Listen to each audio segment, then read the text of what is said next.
and introduce our guest. So tonight we have with us a dynamic presenter. I've seen him present a couple times through the CDE and through our CAGT conference. We have Jaime Castellano with us tonight, and we are going to be doing hot takes in gifted education. So a little bit about Jaime first. He is a nationally recognized advocate and researcher for gifted education. In 2017, he was SENG's National Educator of the Year. He is a highly sought after speaker, and after this evening, you're gonna know why. He's energized. He is a leading authority and expert in the United States on Hispanic and Latino gifted students and a scholar in gifted education. We are so thankful to have him here tonight, and I can't tell you how excited I am to have these conversations we're gonna have tonight. Hot takes. This is all the burning questions in gifted ed, and I'm so excited to start chatting with you. So I'm ready. I'm ready too. So I'm going to start with a question. You submitted a couple questions, kind of get the conversation rolling. And as people are watching, I want them to add questions as we're going. And if I feel like I can squeeze it into where we are in the conversation, we'll bring those questions from the audience in. So we can kind of keep the conversation going. I feel like we're going to have a great time tonight. So yeah, there's no doubt. There's no doubt. So I'm going to start off with, we talked about advocacy, and we're an advocacy organization. We talked about, I encourage people to join their local affiliates. And in your opinion, just from your involvement with NAGC and SENG, what is the effectiveness of national and state level associations like ours in advocating for gifted education at the state and national level? I've been involved in the field of gifted education for over 25 years. And I'm sitting here tonight telling you that we could not be where we are today without those associations and organizations, right? Specifically, let's talk about NAGC, CEC-TAG, and SENG, right? We look at an organization like SENG, and as its acronym signifies, supporting the emotional needs of the gifted. You see that niche that they serve is in the area primarily of social emotional growth and development, right? And the importance of implementing a curriculum that has that criteria that includes SEL. And so their perspective is niche oriented, and they're very, very effective. If any of the viewers tonight have ever gone to a SENG conference, you know that they attract the best and the brightest minds when it talks to the social, emotional growth and development of children. Then we look at CEC, SENG, the Council for Exceptional Children, and TAG rather, the Association for the Gifted. Now they are intimately connected with CEC, which is a national umbrella organization that advocates for students with disabilities, right? And represent all 13 categories as identified by the Individuals with Disabilities Education Act. And because quite often, a department of gifted education or a gifted education program is part of special ed in a particular school district, their niche is tied to a degree to the shirt tails of CEC and their greater mechanisms and wheels for advocacy for legislative days, much like you've just experienced, and in promoting local, state, and national action and what they can do for students with disabilities, but specifically with the Association for the Gifted, to advocate as a special and exceptional group of children, which, as you and I know, they are, right? And they're also known for their seminal documents in diversity and in equity and in promoting, identifying and serving special populations of students for advanced academic programs like gifted education. And then you have NAGC, which is probably recognized as the international leader in the field of gifted education and promoting programs, products, and services that would benefit not only the students that are identified, but their parents as well as the teachers and administrators that are at either the school or district level that support these programs. So they all play a very important part in our advocacy and in our promotion of the field of gifted education. And so I would ask the viewers watching today, how would you rate the effectiveness of those associations? First of all, are you a member of any of those national groups, SENG, CEC-TAG, NAGC? And what is your experience? What is your knowledge? What is your level of participation and involvement with each of those advocacy groups? And I suspect that would inform how you would rate their effectiveness on that scale of 1 to 10. I will add this as a hot take, right? I've had the privilege of serving for 2 terms on the NAGC Board of Directors, right? During a time where there were iconic figures on the Board of Directors. And so most of the presidents over the past 10, 15 years, I have some degree of association with, right? Some are simply colleagues, others I would call friends, right? And regardless of whether they're a colleague or a friend, I call them out. I call them out, of course, with all due respect. But my question to them is, in reflecting on your own presidency, how would you rate your own effectiveness in promoting the ideals of gifted education nationally? But more specifically, how would you rate your own effectiveness when it comes to identifying, serving, advocating for, and adopting policy for special populations, particularly low-income students that are also racially, culturally, and linguistically diverse, right? I've been called out for asking that question, but I'm like, you know what? You can call me out, just like I'm calling you out, right? You have to have that level of professional respect. I simply want to know what you feel your level of effectiveness is.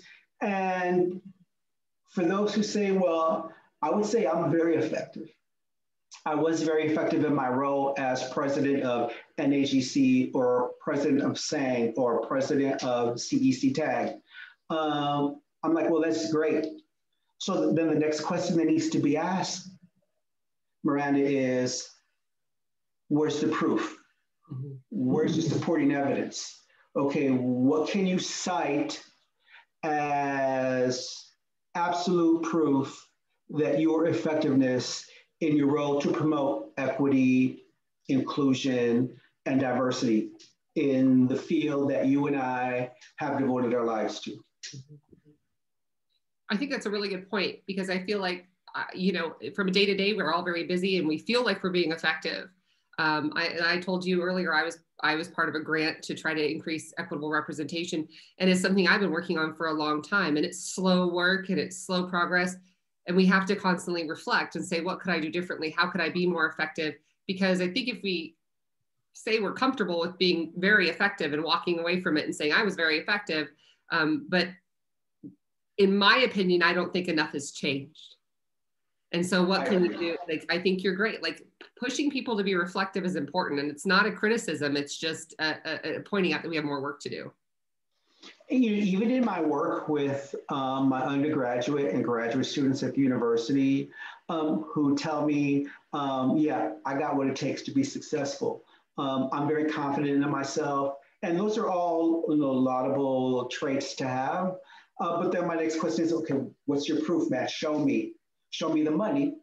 Show me the proof. Where's the evidence for you calling yourself effective, or you're ready, or you're prepared? I need to see that to validate your response.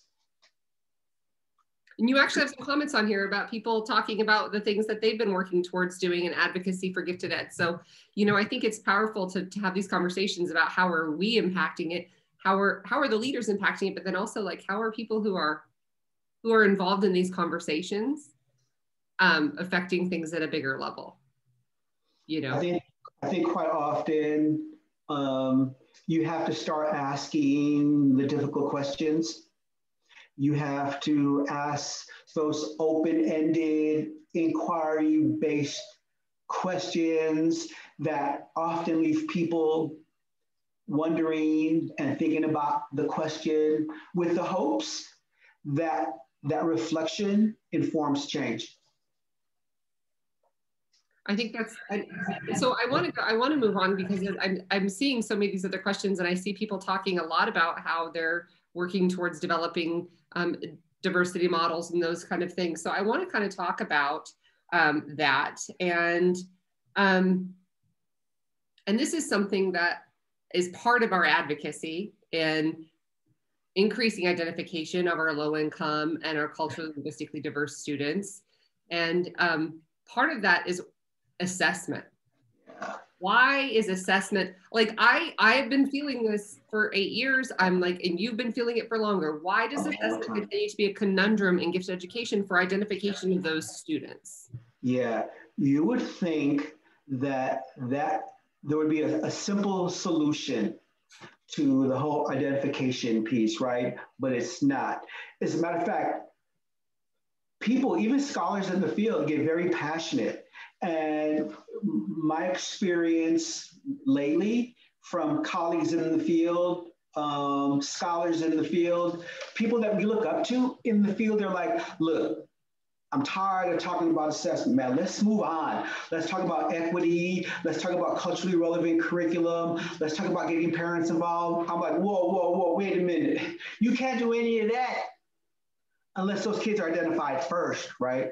And so my question often is, what do you have going on in your district that prevents you from making the kind of strides that you want to make in terms of identifying and serving historically underrepresented students in the field of gifted education, right? So there are many colleagues in the field. Jonathan Plucker, you know, a noted figure in the field, Scott Peters, another noted figure in the field, who have done some very good writing in the area of assessment.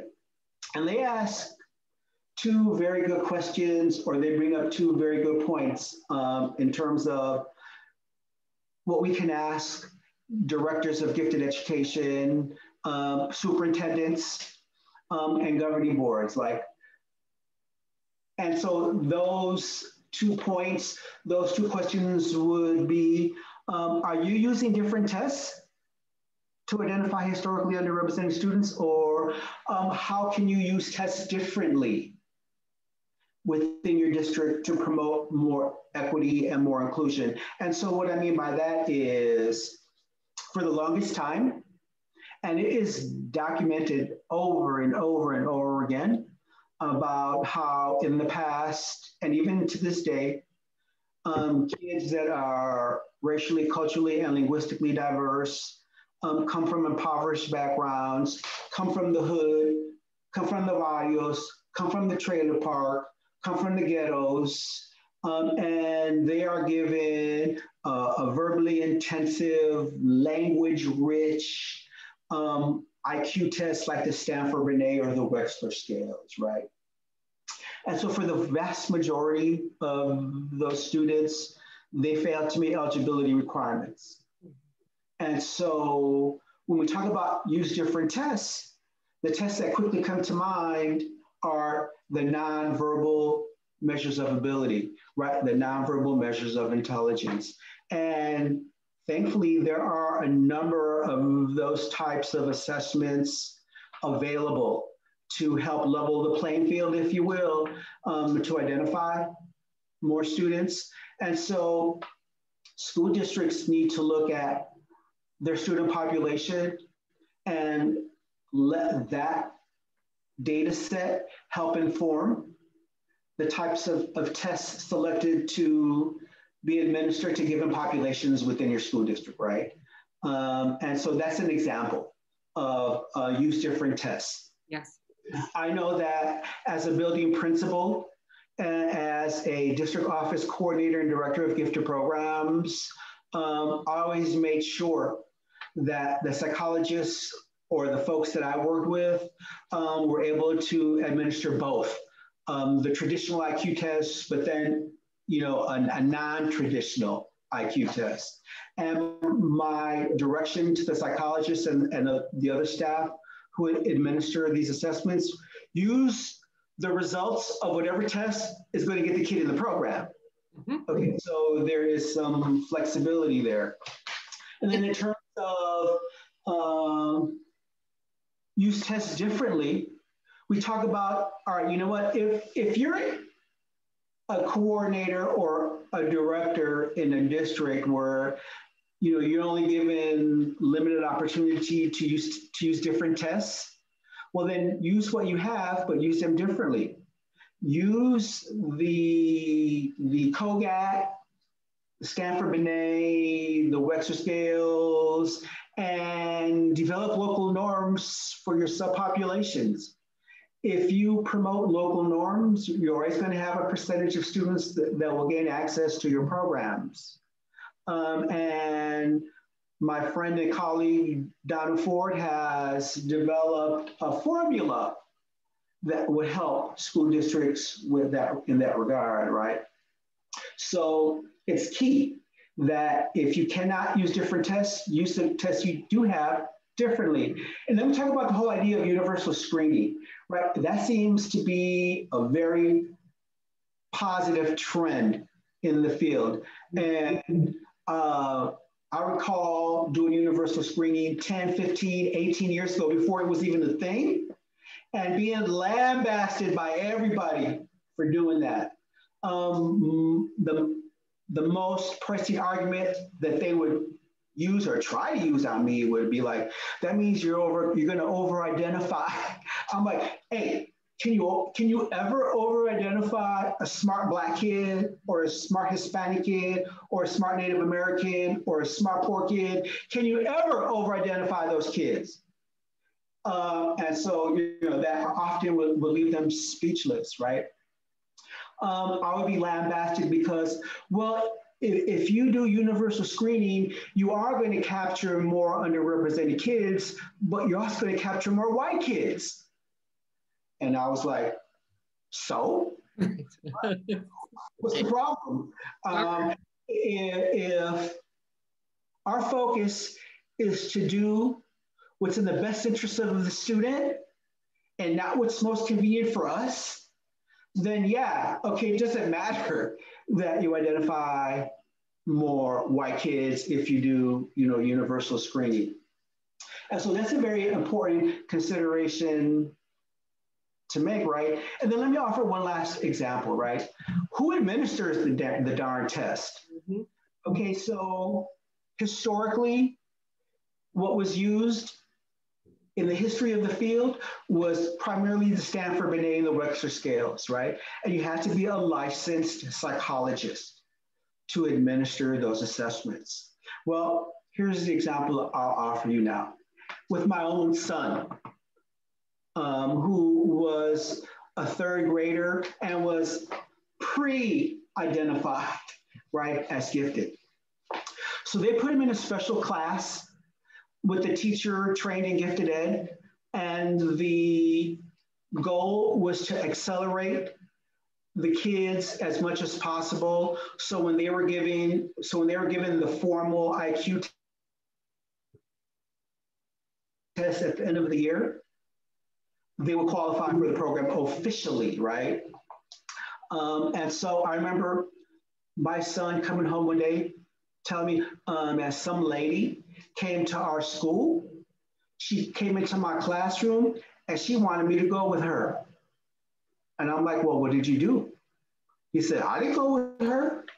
I said, I never saw that lady ever.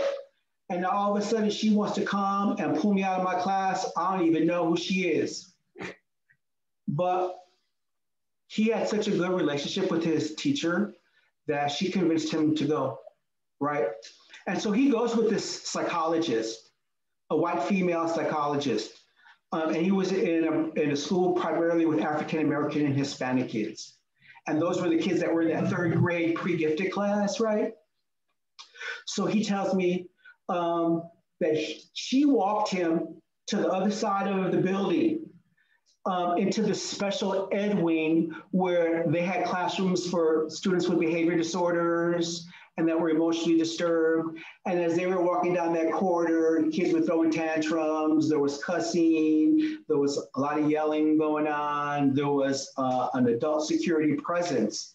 And so here's this third grade walking down the hall of the school that he's never been to, and he's hearing and seeing all this stuff.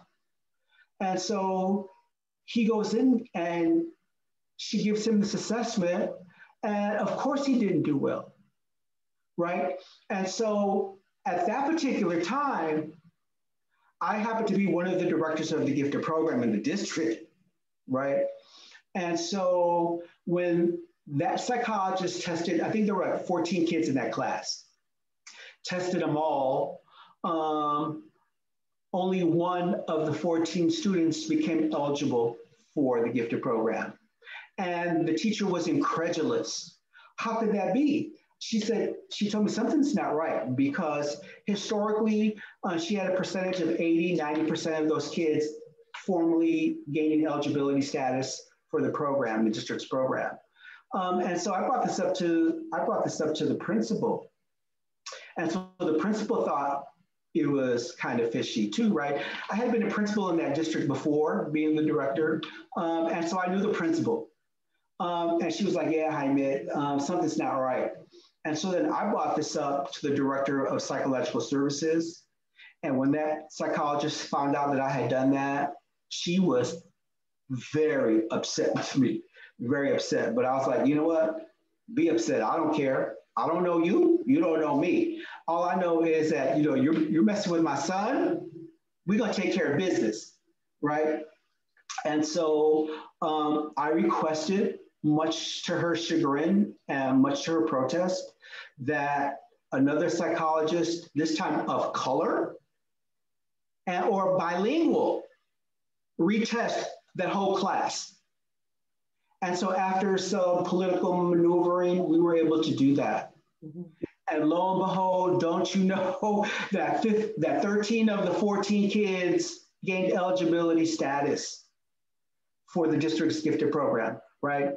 So that's why I always say, who is administering the test that is going to determine whether a child of color is going to gain access to the district's programs, advanced academic programs like gifted education, right? So I learned a very valuable lesson right there that, you have to stand up when you see inequities or things that you just see that are not right, to try to make a difference. And, I'm glad that that principal and I, challenged the status quo, because in my mind, we changed the life trajectory of 13 of those 14 kids. And I think you bring up a good point too about representation and students seeing themselves reflected in educators and the educators who serve them. And I think also reflected in the curriculum. And so I want to talk a little bit about, when we talk about whole child education, that's not just like the social, emotional, and the academic, it's also the cultural differences of our students. And so why is it important, and how can we advocate for greater movement towards more culturally relevant curriculum in our schools? Well, first I would say it's the right thing to do, right? If you have a classroom primarily of students of color, then you are in a position to be a dramatic change agent for those students by not only how you teach, but what you teach. So, a culturally relevant curriculum implies that who they are and where they come from is considered in the adoption of curriculum-based materials that are going to be used to accentuate their gifts and talents, to promote that sense of rigor and complexity. Culturally relevant teaching, culturally relevant curriculum, culturally relevant pedagogy, relational pedagogy. What all of those have in common is that, yeah, even though we're going to include information that is relevant to those kids' race, culture, ethnicity, or language, we're not going to forget the rigor. We're not going to forget the complexity and the depth that is typically associated with advanced academic programs, particularly in the field of gifted education. And so I just wanted to add a little bit more about relational pedagogy. And that was kind of a term that I coined a couple of years ago, designed primarily to let our Caucasian teachers know that when we talk about culturally relevant curriculum, we're talking about three areas, right? The first one is certainly honoring who they are and where they come from. Okay, first and foremost. And just a side note, often I would have gifted teachers tell me, either as a principal or a district director, that they are colorblind, that they don't see race, that they don't see color, that they don't see poverty. And then my response to them is like, well, you must be blind because they're sitting right in front of you. And to deny their color of their skin, to deny their poverty, you're doing them a disservice, right? Instead of saying that you don't see color and that you don't see poverty, how about making that part of your instruction? How about you embedding that into the curriculum experiences of the students that you serve, either through bibliotherapy, cinema therapy, or through SEL, right?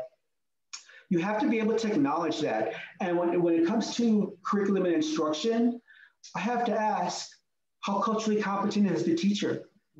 Because we see that in the field of gifted education, I would say roughly 90% of all teachers of the gifted are white. And in some districts, the majority of students that are participating in the program are of color. And so you often see, a disconnect between the experiences and the background of the teacher to those of the student. And so I ask, how culturally competent are you? How culturally proficient are you? And again, what's the proof?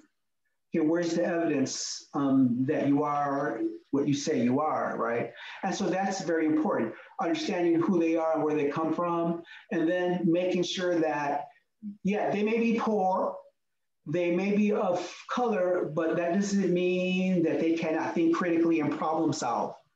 That doesn't mean that they can analyze, synthesize, or evaluate information and data. Sure they can. That's your job, right? As a teacher of gifted, to facilitate those skills and to develop them and to promote their gifts and talents. And then third, and as important, if not more so, is being flexible in how those students demonstrate what they know and are able to do. Right, particularly when we talk about gifted kids that are ELL gifted kids, right? You have to be able to be flexible. Those kids that we identify that are certainly intellectually superior, as evidenced on tests of nonverbal intelligence, right? How are you going to make sure that those kids are successful, knowing that that's how they got in your program in the first place? Right? You are the teacher, you're the adult in this equation. How do you adapt to the kids? Not how the kids adapt to you, how do you adapt to the kids, right? And for a lot of our teachers who are gifted, they got it a little twisted, right? I've been called names, by my colleagues and teachers in the field. I've been called racist for sharing how I feel about, white teachers working with kids of color. I say, it's not that I'm racist, it's that, I'm passionate, and I want to give these kids the same success like any other kid, so they can maximize their potential, right? And do something with their lives, because as you know, probably Miranda, from your own personal experiences, some of the gifted students that you have of color, they're the first generation in their family to be identified as such, right? And when you expose them to advanced curriculum, enrichment activities and experiences, you change the trajectory of their life. And quite often, the expectations of the parents and the families, right? It can be a dramatic shift. And I can speak about that personally because that happened to me. I will say this, that we can move on, right? When it comes to curriculum and instruction and being culturally relevant and making sure that you offer the kids the same experiences that are equitable to all other kids, whether it's in a pull-out program or a full-time program. My mother had a first grade education. My father had a second grade education. My wife's mother never went to school. Her father had a sixth grade education. Right, so between my wife and I, we have multiple advanced degrees. And because we went to school and because we were identified as gifted or talented when we were younger, that helped change the trajectory and the expectations that we have for our own children, right? And so, I went from having parents that were illiterate in both languages to having 4 kids that all 4 of them went through the public school gifted program, and all 4 graduated from the university. One son with double bachelors, a daughter with a bachelor's and an MBA, and another son who graduated magna cum laude from his university, right? And so that's what I mean, how it changes.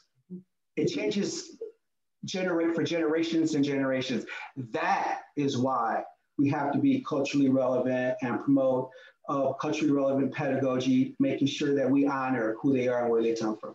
And I think when we talk about, we've had this conversation with teachers in my district, right? I think when we talk about how we used to identify students, we had to have these achievement markers and all this other stuff. And we couldn't just use a nonverbal cognitive to say, yes, this kid's gifted, even though that's an indicator of giftedness. These kids have spent a long time waiting to be identified until they could speak English. Right. And yeah. That's a conversation we're having about that. It's like, you shouldn't have to wait. You're gifted the whole time. And so I think that's a huge equity piece. It's something the state of Colorado is working on big time, is how we can identify our English learners and how we can embrace bilingualism and biliteracy as part of that, of their programming, and encourage that as part of their growth through our programs. And I think go ahead. I was going to say, those people that don't honor the bilingualism and the biliteracy of those students, and who do not provide them access to at least identification and assessment protocols, are gatekeepers, just plain and simple. I can tell you, I got plenty of stories to share, right? Here's another one. My very first opportunity to serve as the director of gifted education for a school district occurred in one that was historically primarily white, right? Upper middle class white suburb, west of Chicago. I was originally hired as the bilingual director and the director of ESL services. And so I thought to myself, oh man, what a perfect way to marry both programs, right? Our bilingual program with our gifted program. And I was shocked when the director of curriculum and instruction said, no, we cannot honor assessing these kids because they don't speak English. And so in essence, denying them the access and the opportunity for a gifted education, right? And when I heard that, I was like, what? I'm like, that thinking is so archaic, right? Why are you being such a gatekeeper? And then I was brought into the superintendent's office, and then my wrist was slapped for standing up for those kids, right? But that's just an example that those gatekeepers still exist. And I suspect that many of the viewing audience probably even knows one or two. Yeah, and I think that gatekeeper kind of mentality too, as well as creates a culture of lower expectations. And we would be remiss to think our kids, the students don't see that, and how that affects them, not just academically, but also their affect, their self-efficacy, and their willingness and drive in their mindset to experience challenge. Yeah. You know, so I think we could probably make a whole conversation about this, but I have two more questions I want to make sure we get to, because I think they're important too. Sure. I think this, and we can connect this. Black Lives Matter.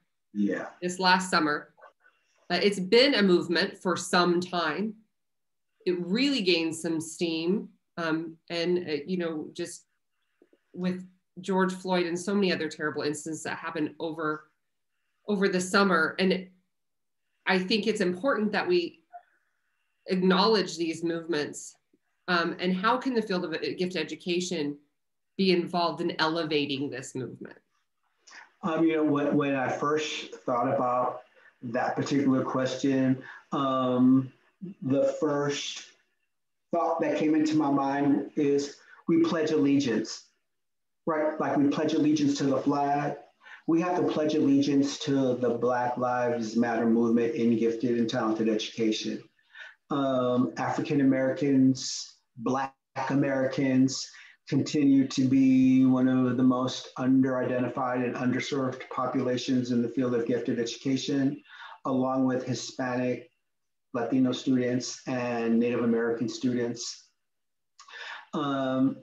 Because they have been on the outside looking in for so long, that we have come to a point in time as the result of sad national events like the deaths of young Black men and women across the country, in every region, in many states, that many of our African American scholars in the field of gifted education banded together and approached NAGC about needing to be part of this Black Lives Matter movement, which I totally agree and endorse 100%.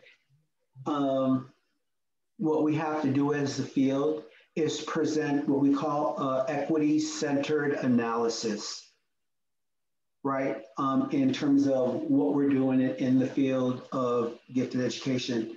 And to begin with, that means that there has to be a qualitative orientation into how we perceive Black Lives Matter and its impact on the profession and the field that, let's say, you and I have devoted our lives to, right?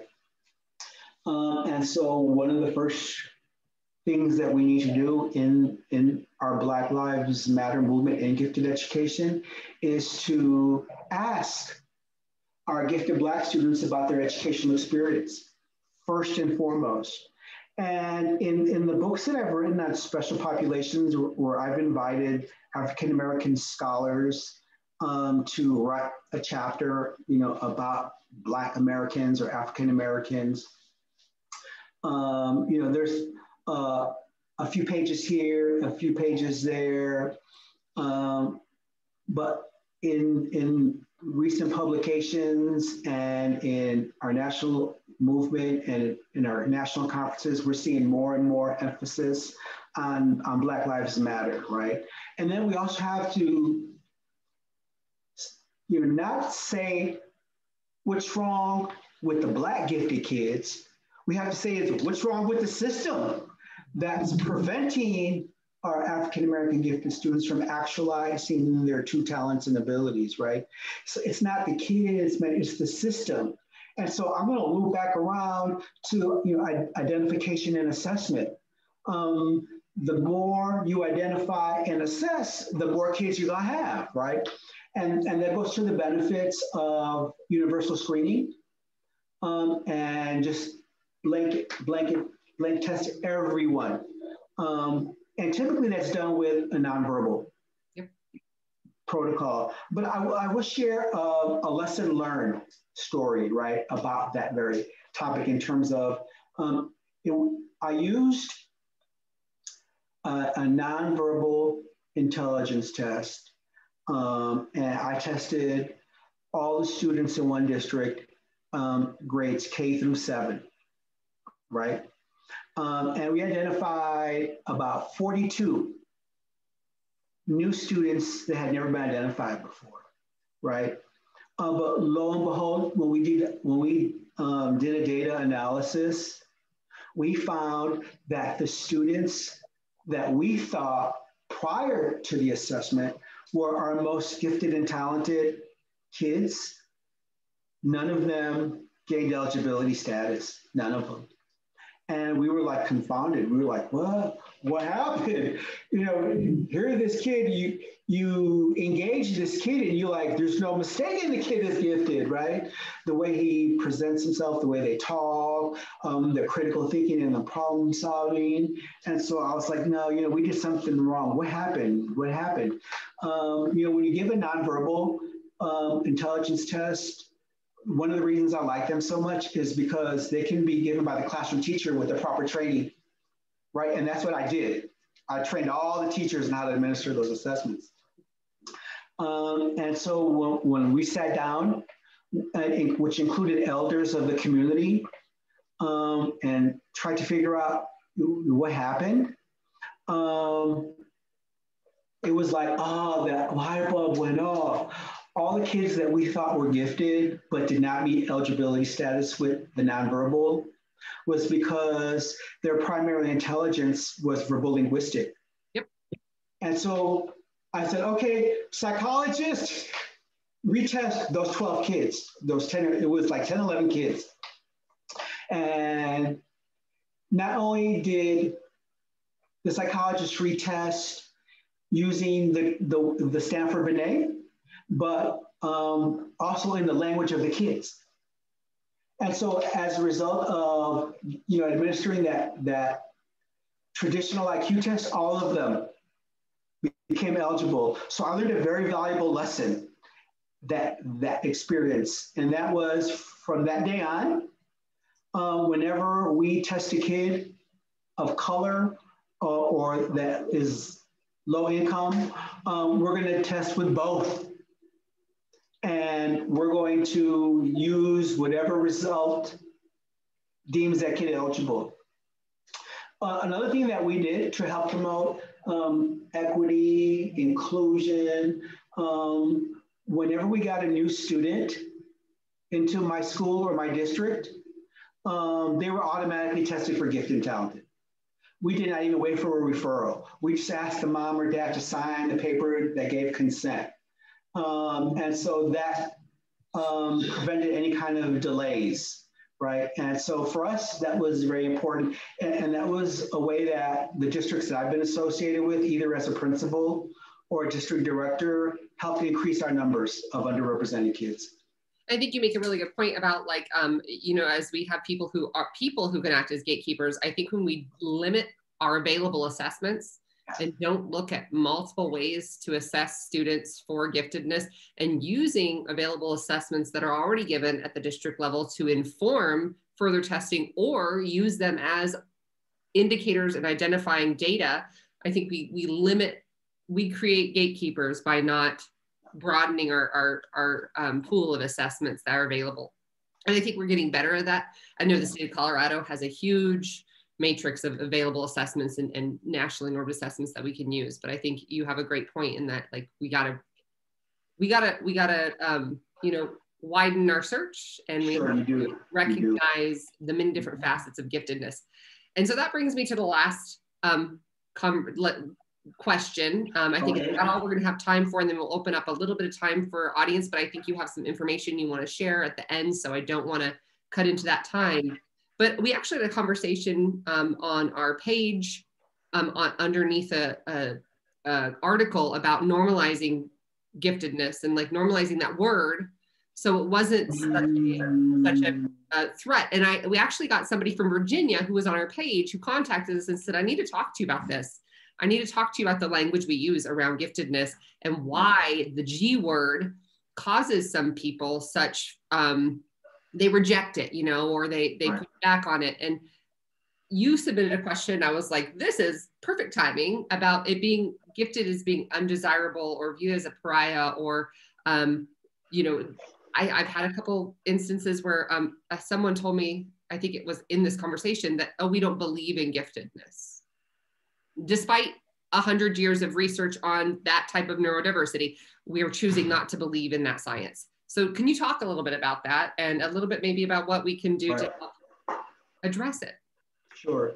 Well, you know, I have friends and colleagues in the field who are like, man, you know, we are behind the times, right? So, you know, my friends, Michael McBee, Michael Matthews, some of you may, you know those names in the field of gifted education. They believe that the term gifted is doing more harm than good. They believe that it's an archaic term whose time has come. They cite, for an example, in the field of special ed, you never put the disability first. And when you describe the kid, where you say, oh, Johnny has a learning disabled. John has a learning disability, right? So they feel that it's an elitist term, that because it has historically that frame of reference, that it turns a lot of people off who maybe are not very knowledgeable in the field of gifted education. So they view it as an impediment, right? And it's an ongoing argument. And my response to that is, you know what? You can argue till you're blue in the face.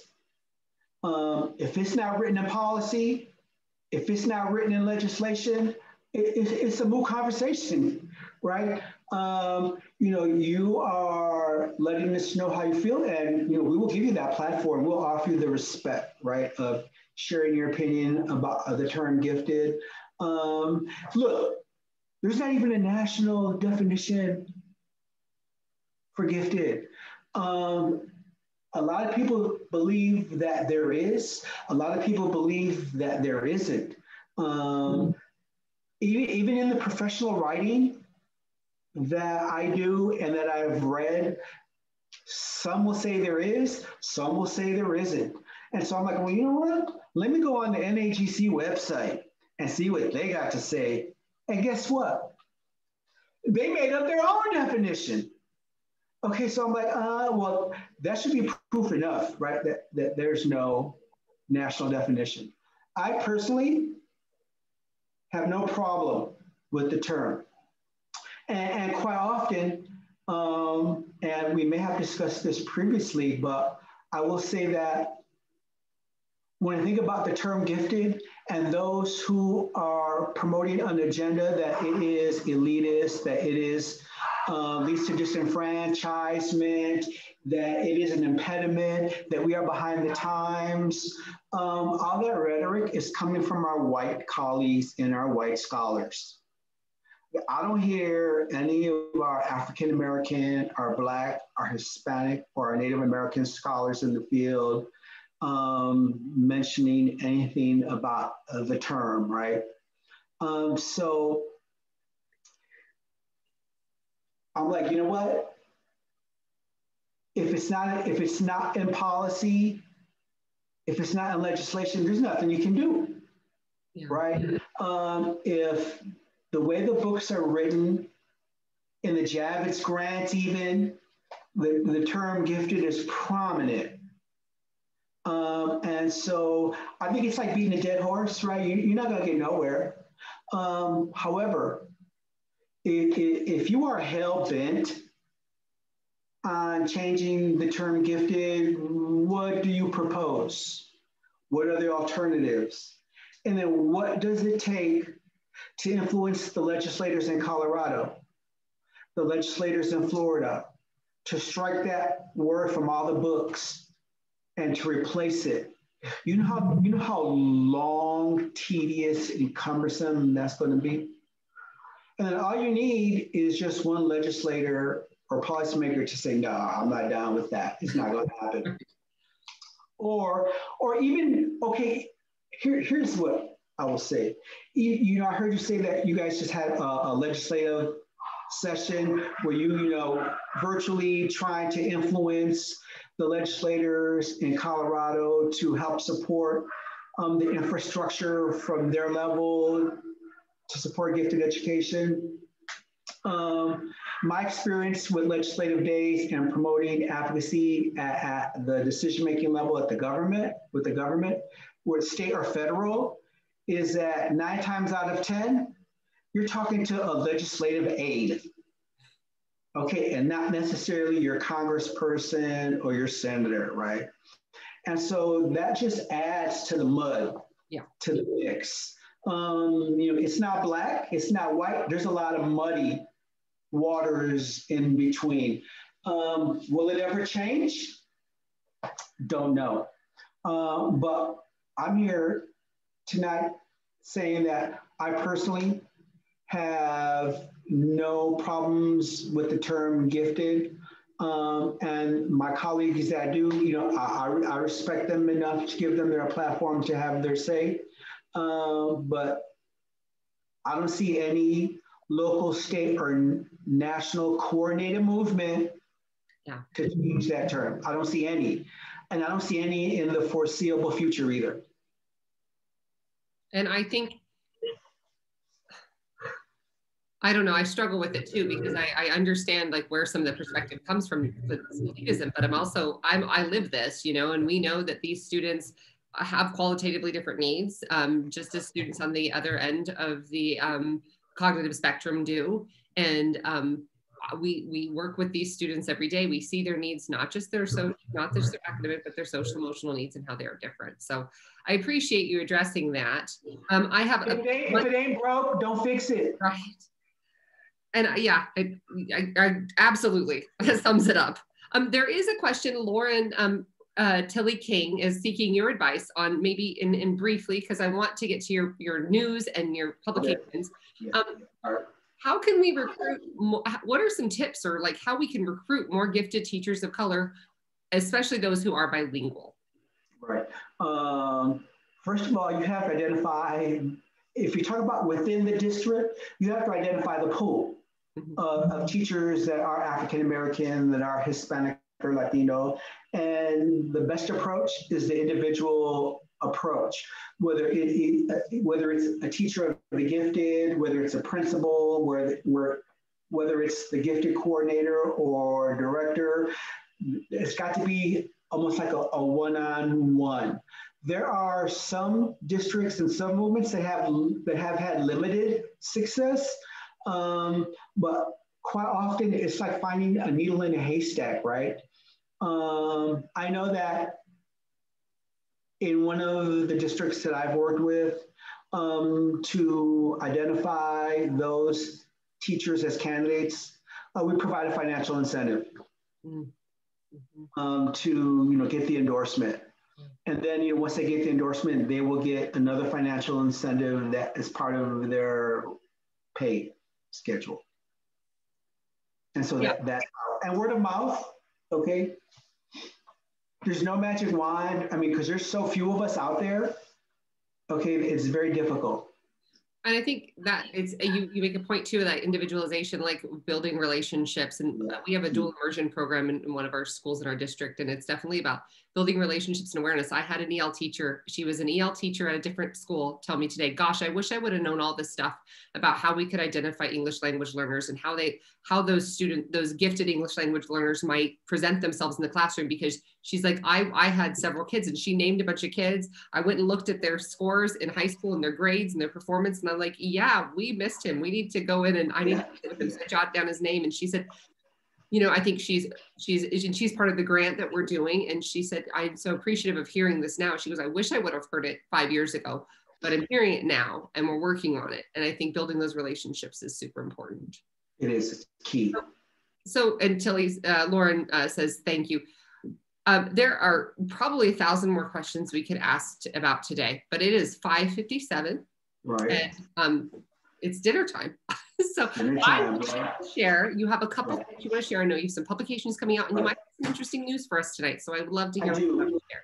Okay, just, you know, FYI, I do have a number of publications coming out in the next academic year. One is called My Fork in the Road, and that was submitted as an invited author to Dr. Jim Delisle. I'm sure that name rings familiar to many of you, for his publication, Gifted Teen Survival Guide.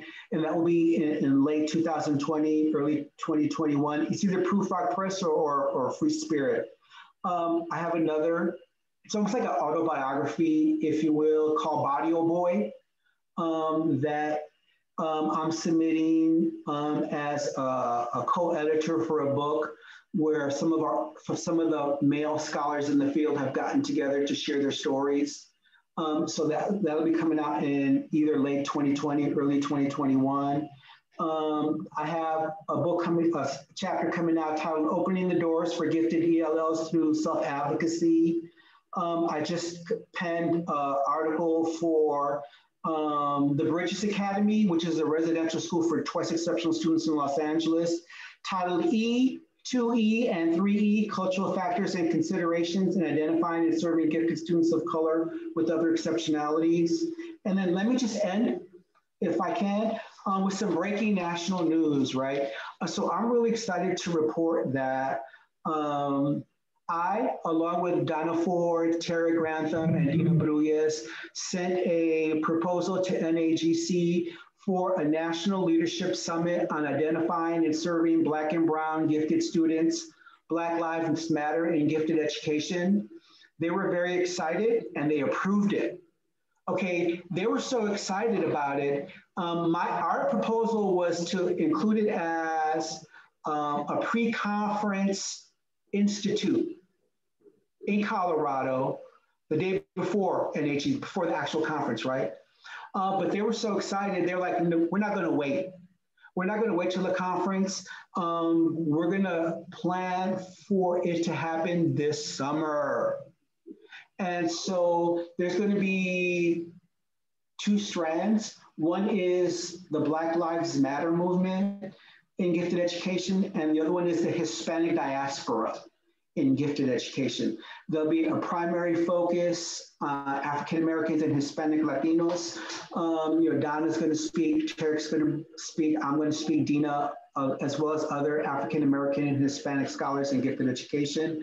We're going to include panels on equity, inclusion, cultural competency, social justice, next generation and innovative assessments. We're going to talk about social emotional growth and development through curriculum and instruction, and of course, parent and family collaboration and partnerships.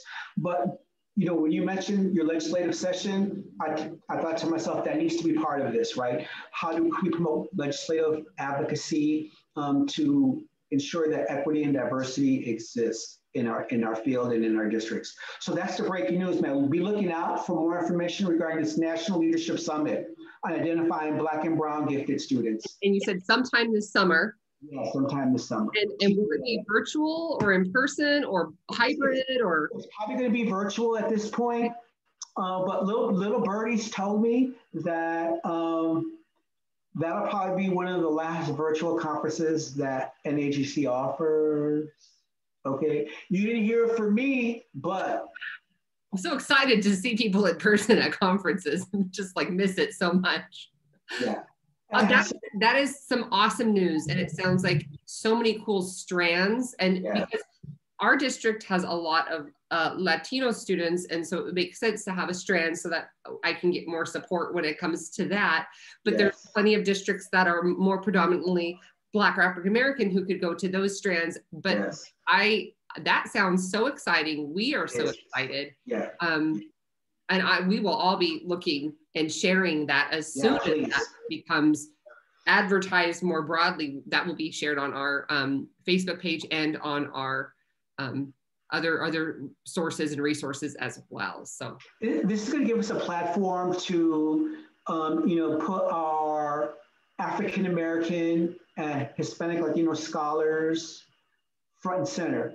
Yes. To share with the world, how schools and districts can advocate for Black Lives Matter and gifted education and for their Hispanic diaspora in the field. I'm excited. I need to find out when that is so I can block out the time. Well, we're going to blow it up. Yes. Awesome. I'm excited. Thank you for allowing Conversations with CAGT to be the place where you share that awesome information and all the great conversations we had tonight. I feel like we could do this a few more times. Oh yeah, easily. Yeah. And just one topic too, the whole hour. Absolutely. We could just do a whole thing on assessment. Easily. We had such a great time tonight. You had people viewing from all over the place, Texas, Puerto Rico, all over Colorado. And, we always have people from all over the world watching us. We hope to see you here in November for NAGC conference. But we are excited to see you in your virtual summit of national leaders in equity and gifted ed. So I'm going to say goodbye to our audience tonight, but I want to remind them we have a great topic next week. Michelle Kane's going to be talking about something a lot of parents have concerned about, gifted friendships, friend, foe, or frenemy. And so we're digging into that because that is something parents, yes. Adios. Great evening, everybody.